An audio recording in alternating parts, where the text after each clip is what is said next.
Geceye sorarım, yıldızlar duyar mı? Kalbim paramparça, kimse anlar mı?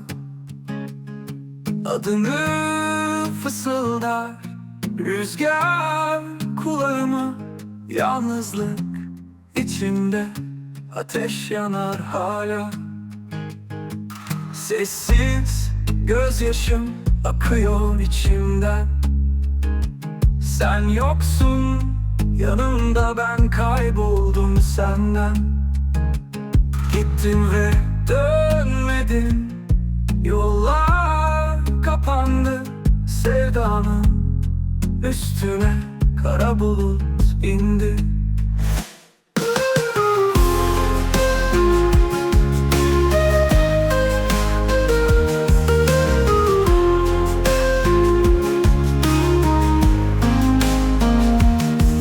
Geceye sorarım, yıldızlar duyar mı? Kalbim paramparça, kimse anlar mı? Adını fısıldar rüzgar kulağıma. Yalnızlık içimde, ateş yanar hala.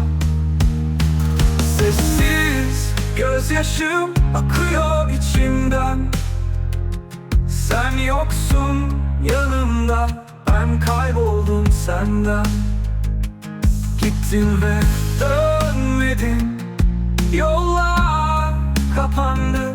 Sevdamın üstüne kara bulut indi.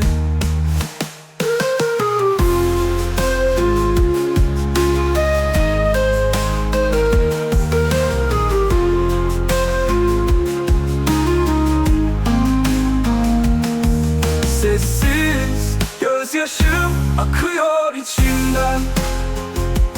Sen yoksun yanımdan, ben kayboldum senden. Gittin ve dönmedin, yollar kapandı. Sevdanın üstüne kara bulut bindi.